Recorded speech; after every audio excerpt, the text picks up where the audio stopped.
Donc, après avoir défini le caractère obstructif, qui n'est pas présent, puis le caractère fonctionnel, eh bien, on va considérer qu'il s'agit d'un problème organique. Et il y a quatre structures du rein qui peuvent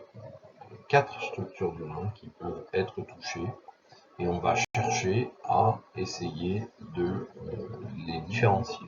C'est le glomérule, les vaisseaux du rein, l'interstitium et les tubules. Donc, quand on a une atteinte des vaisseaux, on va parler de néphropathie vasculaire, qui peut être aiguë ou chronique. Quand on a une atteinte du glomérule, on va parler de néphropathie glomérulaire, qui peut être aiguë ou chronique. Quand on a une atteinte du tissu interstitiel, on va parler de néphropathie interstitielle aiguë. Et quand elle se chronicise, généralement, il y a une atteinte des tubules, donc on va parler de néphropathie tubulo-interstitielle chronique. Et donc quand il y a une atteinte des tubules isolés, on va parler de néphropathie tubulaire aiguë. Alors l'insuffisance rénale organique, donc, vient d'une lésion initiale et prédominante de l'un de ces quatre éléments du parenchyme rénal. Et donc c'est ça qui va donner les signes et qui va permettre des signes, des marqueurs de l'atteinte rénale. Chacun a sa signature qui va aussi dépendre de la maladie qu'il y a derrière, mais globalement, par exemple, l'hypertension artérielle se retrouve dans les néphropathies glomérulaires, dans les néphropathies vasculaires, mais pas dans les néphropathies interstitielles ou tubulaires aiguës. Les œdèmes ne se retrouvent que dans les néphropathies glomérulaires aiguës, parce que ce sont des œdèmes par hypoalbuminémie, et c'est le glomérule qui perd principalement de l'albumine. Donc, comme vous le voyez, la protéinurie est généralement supérieure à 1 g dans les néphropathies glomérulaires aiguës, et globalement inférieure à 1 g par jour dans les néphropathies interstitielles et tubulaires, ce qui est aussi le cas dans les néphropathies vasculaires, mais ça peut être variable. On retrouve une hématurie microscopique dans les néphropathies glomérulaires aiguës, mais pas dans les néphropathies tubulaires ou les néphropathies vasculaires aiguës, mais c'est possible dans les néphropathies interstitielles. On retrouve une hématurie macroscopique dans les néphropathies interstitielles, les néphropathies glomérulaires, les néphropathies vasculaires, potentiellement, mais pas dans les néphropathies tubulaires aiguës. Donc, par exemple, si vous voulez rechercher une néphropathie tubulaire aiguë, vous allez faire un ECBU pour vérifier qu'il n'y ait pas de sang. Et on retrouve une leucocyturie dans principalement les néphropathies interstitielles aiguës, alors qu'elles ne sont souvent pas présentes dans les autres. Alors on va commencer par les atteintes tubulaires. Donc les atteintes tubulaires, généralement on a un contexte clinique évocateur, par exemple une maladie, on a parlé par exemple de choc. Donc on va pouvoir avoir une néphropathie tubulaire si ce choc amène à une conséquence sur le rein du fait de l'hypovolémie au bout d'un certain temps, alors qu'il n'y a aucune anomalie particulière lors d'un choc s'il y a une ischémie, parce que ce choc dure, eh bien vous allez avoir des conséquences sur le rein que sont la nécrose tubulaire.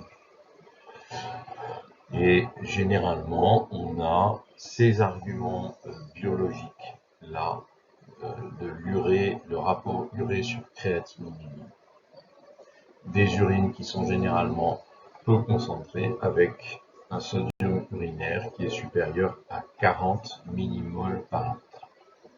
Généralement, il n'y a pas de protéinurie, pas d'anomalie du sédiment urinaire et pas d'hypertension artérielle.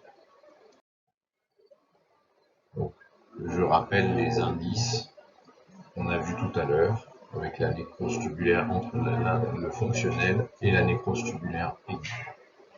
Retenez les deux premiers, c'est les plus importants. Voilà les contextes, donc par ischémie du fait d'un choc, Donc, le choc va amener une insuffisance rénale fonctionnelle, et si celle-ci dure, vous allez avoir des conséquences sur le rein.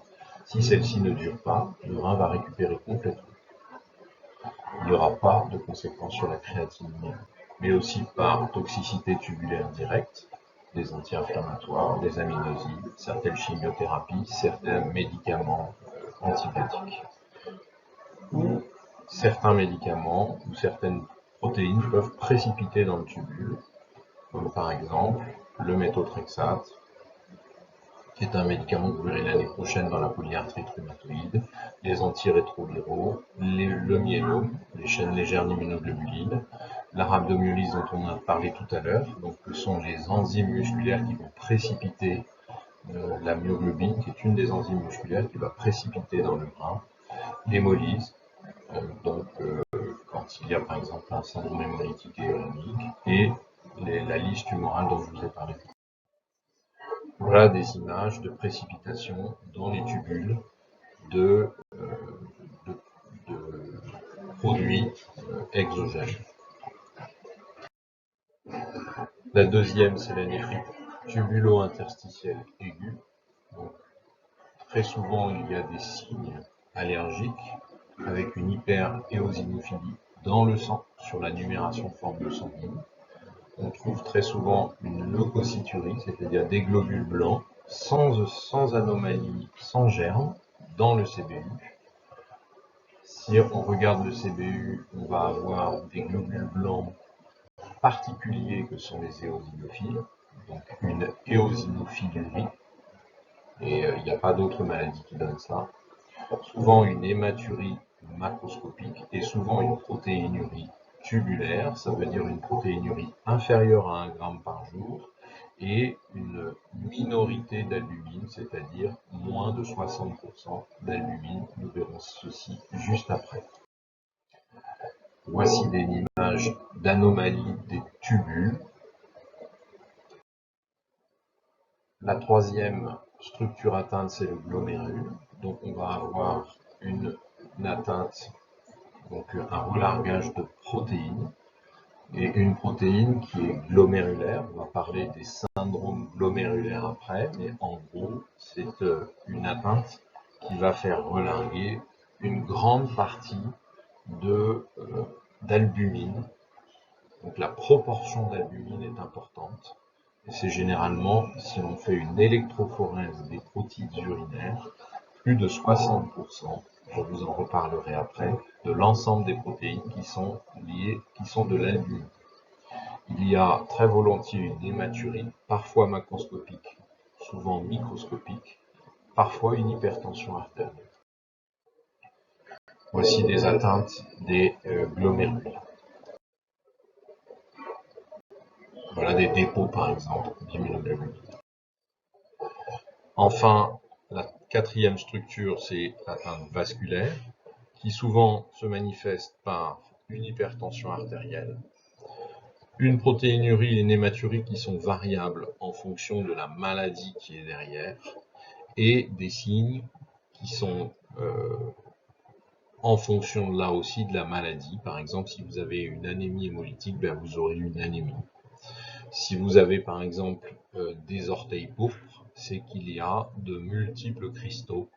Ça s'appelle la maladie des emboles de cholestérol. Vous pouvez avoir des cristaux qui vont dans les vaisseaux, donc partout, et notamment au niveau du rein, au niveau des orteils. Parfois la multinévrite, mononeuropathie multiple que vous connaissez, qui donne des atteintes vasculaires aiguës. Voici des cristaux par exemple de cholestérol en haut à gauche, une artère liée à l'hypertension artérielle qui est quasiment bouchée.